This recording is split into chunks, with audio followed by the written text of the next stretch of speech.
The broadcast is now starting. All attendees are in listen-only mode. Hello, this is Jack Semler speaking with Readex Research.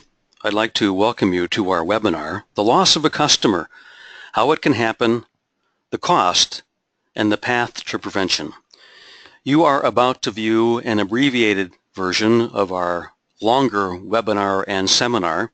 If you'd like to join us for our regular version sometime in the future, please be watching for communications so that you can attend.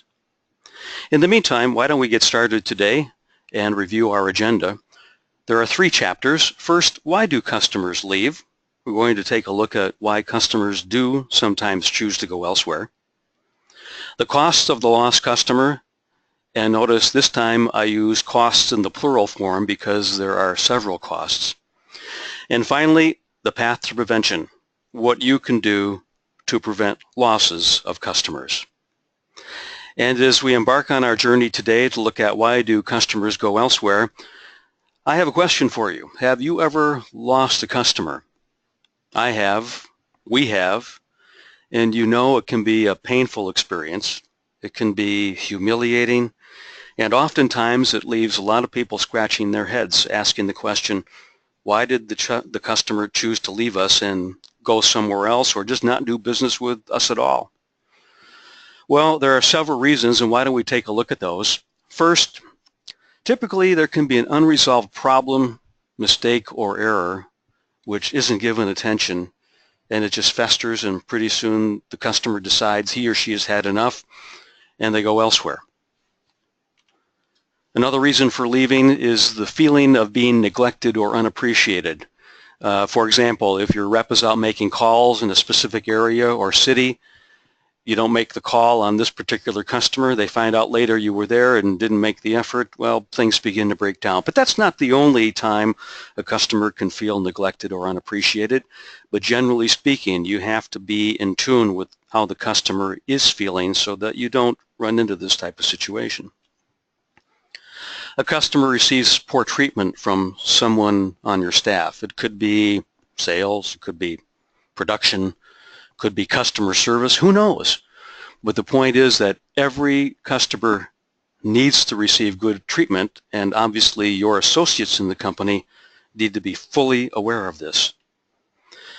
Well, there's always the price objection, and the sales gurus and trainers will tell you that price sometimes can be a smokescreen for some other driving force for the customer going elsewhere. And what it means for us is that we have to ask a lot of questions and be good listeners so that we can, if price comes up, ask the right questions to make sure it really isn't the reason why the customer might be going elsewhere. The product or service is no longer needed. Well, this can be true. It just sometimes is, right? But what we want to ensure is that when the customer has this need come up again in the future, that we are the first in line. A competitor takes away the relationship. Well, this happens, and it's unfortunate, and sometimes some of these other things that we have talked about would apply as to why the customer has chosen to go elsewhere. So we need to be careful and manage the relationship so that a competitor doesn't sneak in and take that customer away.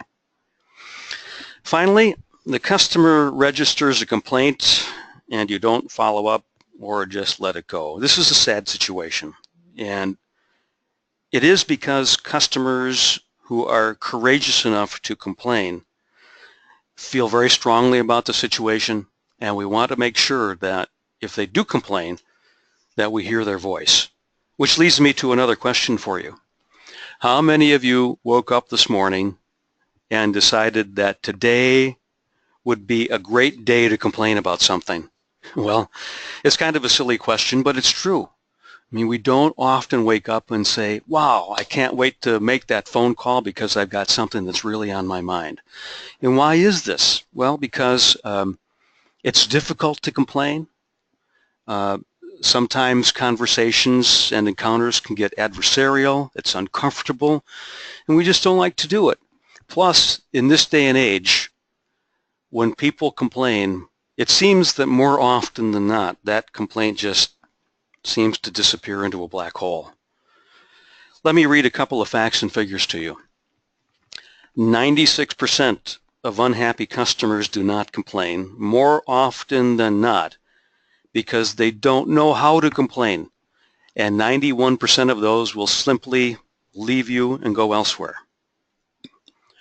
For every customer complaint, there are on average 26 other customers who have chosen to remain silent. Isn't that astounding? In a study done by American Express, 67% of customers who attempted to complain by phone simply hung up because they could not connect with and talk to a real person. That is absolutely astounding as well, and really sad, because you have all of these people who are courageous enough and have enough gumption to pick up the phone, dial the number, and say, I've got something on my mind, I want to talk with you, and nothing has happened. Well, here are some main ideas that I'd like to leave with you thus far. Customers leave for many reasons, most of which are certainly within your control. You have to find ways to be in tune with your customer satisfaction. Listening to the voice of your customer is certainly the best solution. Hey, let's face it, your competitors are sharp. They are thinking about why customers leave or stay. You should be, or should I say, you need to be as well. And finally, gang, customers are spending their money with you. They want a good relationship. If you ask and show an interest in their feelings and opinions, and you listen and tell them that you are going to listen, they will speak up and tell you what's on their mind.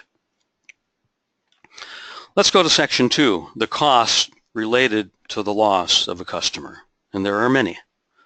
Number 1, there's the cost of lost revenue. Well, this is something that you can easily calculate, whether you do so over a week, a month, a half year, or a year. We know what it is for us on average with the typical customer. I'm sure you do as well. There's the cost of sales time to find a replacement. Let's pretend that you have 50 customers and you lose a customer, so now you're down to 49. Well, you have to go to the sales team and say, find me a replacement. We need to get back up to 50. So they're going to spend time finding that replacement. And in the meanwhile, there's the cost of incremental business while finding a replacement. So instead of going from 50 to 51 and having the benefits of that incremental business, now you're trying just to get back to 50. These are all what I call financial costs, dollar-related costs. There's the negative word of mouth from the lost customer. You know, folks, customers who are unhappy, and so unhappy that they decide to leave, they invariably tell someone else. Worse yet, in today's day and age, there's the potential impact of this kind of quasi word of mouth that I now call commentary via social media. People get on Twitter, they get on Facebook, they get on here and there and tell a lot of people simultaneously. That's a financial cost, to be sure, but what is it? How much is it? And finally, there's the cost of demoralizer effect amongst staff at all levels. I can share a quick story with you. We lost a very large customer that had been with us for many, many years, well into 6 figures. After the last project, the customer decided to leave, and it was painful. And for about a 2-week period, sales team members, production, client services, people in the back office were asking themselves and each other, why did they leave? What happened? What did we do wrong? And so at the end of 2 weeks, I had to sit everybody down and say, look, it's a shame, it's a pity that we lost this customer. It shouldn't have happened, but it did. And we can't live in the past. We need to learn from this, be better, and move forward. And that's what we did. But during that 2-week period, while everybody was in a funk, things just seemed to slow down. So there was definitely some type of cost. And these are costs that I call the invisible man or the invisible person, because you know what? You know they're there, but you can't really touch them, but you can feel it. And so all of these costs are costs of the lost customer that we sometimes don't think about. Well, what does all this mean for you? Several things. You have choices. You can do nothing and pretend there are no issues or relationship issues with any of your customers. You can say, I know there might be some things we can do better, but we're not going to worry about it. We know there are some issues, but we'll think about it.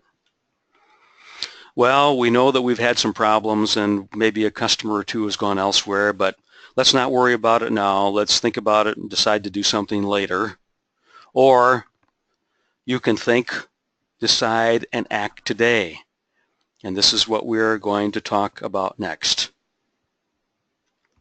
The path to prevention, listening to customers. Loss prevention indeed starts with listening. Listening to customer feelings and opinions is a process often referred to as measuring customer satisfaction. And customer satisfaction, this is important, is the difference between a customer's expectations, what I call the vision of what the relationship with you will be like, and their experience, which is what happened. Think of it this way. An expectation is something in your mind that is a vision of what things will be like when a relationship unfolds. It's the future. When we talk about what an experience was like, that's the past. So we have the starting point, what the expectations are, and we have the experience, what happened in the relationship, and the difference can be measured as satisfaction. It's the difference between what a customer expects or what they see happening and what actually took place. There are significant benefits if you choose to listen to your customer's voice. If you do this, I can guarantee you, you will spot customers who are at risk. And what I mean by that, you can spot customers who may feel they are in a relationship that's not quite right and need some attention. You can monitor through a listening process how you are doing on what we call key touch points. A touch point is something about the relationship that is most important to the customer, not you, but to the customer. And the fact is that globally speaking, most companies have 5 or 6 key touch points in aggregate that are important to the customer. So you need to define or find out what those touch points are, and through a listening process you can monitor how you are doing on those key touch points. If you have a formal listening process in place, this will enhance the employee experience. Why? Because when employees come in the door in the morning, they want to do a good job for the customer. And if you are listening and get customer feedback, that's something you can share with your employees, disperse throughout the organization, and folks will know what customers are thinking. And it's great to have that kind of intelligence. And finally, have you ever seen this image? You got water coming into the top of a bucket and then water leaking out the sides and the bottom because there are holes in the bucket. Well, just imagine this. Imagine that that bucket is now filling with customers. And through a listening process, through hearing the voice of your customer, you seal that bucket. You fix things so that more and more customers stay within. And pretty soon, as you add more and more customers, your bucket overflows. That would be great for anyone's business. And these reasons are why it's important to hear the customer's voice. There are things that you can start doing today, folks, to listen to the customer. First, and although this is not widely in use, I'm beginning to see it more and more, you can put a button right on the home page of your website. You can say something like, customer satisfaction is just a click or call away. Put a button right there on your website so that if a customer has an issue and needs to communicate with you, they can do it easily or at least get the conversation started. Because remember what we said at the start. One of the reasons why customers don't complain is because they don't know how to complain. We need to make it easy for them. You can make some selected outgoing phone calls each month. Pick a half a dozen customers, 10 customers, whatever it is. Give them a call. Ask how you're doing. You can have an inbound call-in number, a number that's dedicated exclusively to listening to customers. But here's the thing. If you happen to have something like this in place and it goes into voicemail, make sure that in your message you let customers know specifically what you are going to do to follow up on any messages that are left. If you have a situation where customers are coming into an office or coming into your place of business or a retail setting, you can have comment cards. You can also have comment cards in communications that you send out to customers. You can have questions on one side of the card and then a postage paid reply on the other side, so that if a customer chooses to fill it out, they don't have to find the stamp. You just fill it out, put it in the mail, and it comes back to you. You can have dedicated email addresses, and the same rule applies. If you're not having someone monitor this continually during the day and you just check it a couple of times a day, let customers know how you're going to follow up. Finally, we use surveys as another tool to listen to customers. More on surveys in a second, but I just want to let you know that several of these channels, while really good, such as website buttons, call-in numbers, comment cards, and email addresses dedicated to customer complaints, these are all great channels, and they are powerful listening tools. But we tend to hear through these tools and through these channels, we tend to hear from customers who are at both ends of the spectrum. People who are really, really angry or really, really happy, and that's great. But what we want to do is we want to hear from as many customers as possible. And that's why we use surveys, because surveys are used to reach a lot of people at one time and to hear from a larger percentage of people simultaneously. We want to try to bring in that so-called silent majority of customers, people who may have something to say, and give them an easy, comfortable way to provide feedback. And surveys can do that. We have some suggestions for you if you choose to do surveys on your own. There are many DIY tools out there that you can use. And if you want to go that route, here are some thoughts. Use self-administered surveys, meaning by mail or online. And all this means is that the customer is responding through a channel that means there's no other personal intervention. They simply respond to the mailing or respond to the survey online. They're not talking with anyone. And they can do so at their own time and their own convenience. Use short surveys. These kinds of surveys don't need to be long. The shorter the better. And I'll show a quick model in terms of how you might think about setting up a questionnaire.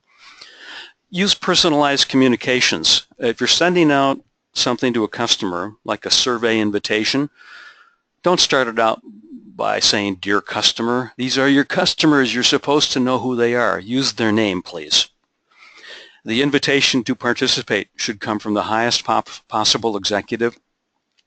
This shows to the customer that you're committed to this process, committed to listening at the very top, and it also shows the same thing to the employees who work in your organization.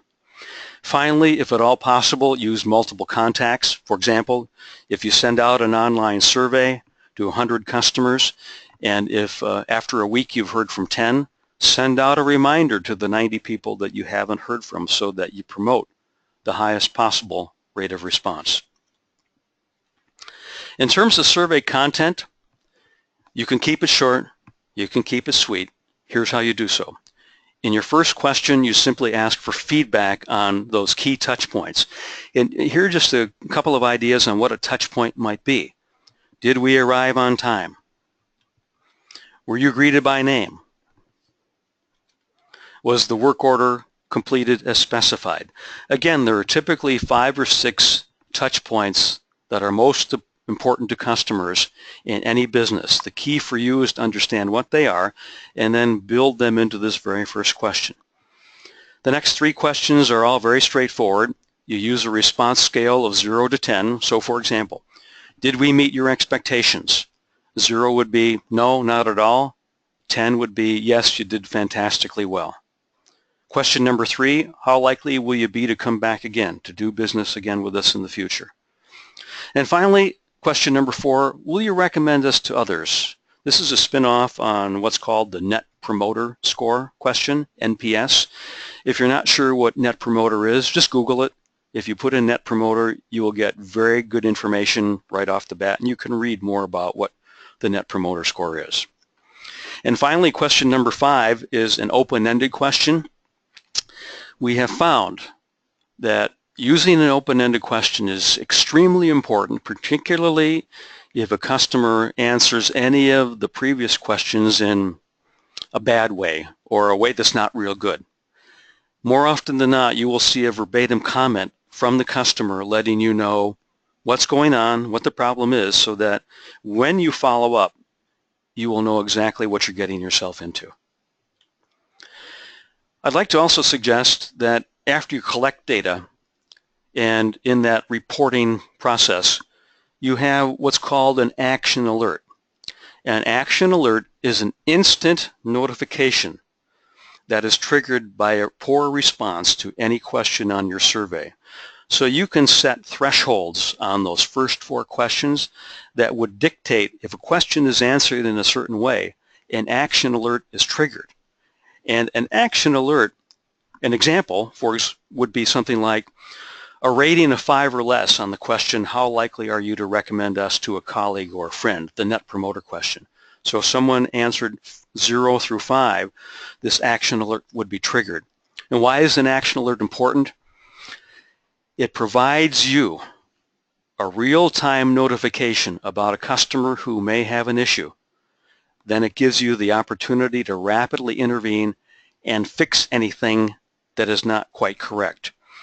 In the system that we use for our own surveys, if an action alert is triggered, we have that notification within 2 seconds, so that within 15 minutes we can follow up with the customer and say, we've heard you, we've recognized that there's an issue, let us gather more data, follow up, and get things right. So an action alert is really an important and essential part of any listening system. Well, let's take a quick review of what we've learned today. We know that customers can leave for a variety of reasons, and there are many costs associated with a lost customer. Tapping into the relationship and listening to the customer's voice will help your business prevent losses. Make an effort to understand what the customer key touch points are so you can hone in on those aspects of the relationship that are most important to the customer. And remember, if you choose to use surveys, keep it simple, have an action alert system, and appoint someone in your organization whose responsibility it is to keep an eye on this process. And finally, remember this: customers want a good relationship. Take the time and make the effort to hear the customer's voice. Thank you for viewing our webinar, The Loss of a Customer, How It Can Happen, the Costs, and the Path to Prevention. This is Jack Semler speaking. If you have any questions, please feel free to email me at jsemler@readexresearch.com. And if you'd like to see how Readex helps companies listen to their customers and connect with customers, please feel free to visit our website at www.listeningtocustomers.net. Thank you. Take care, everyone.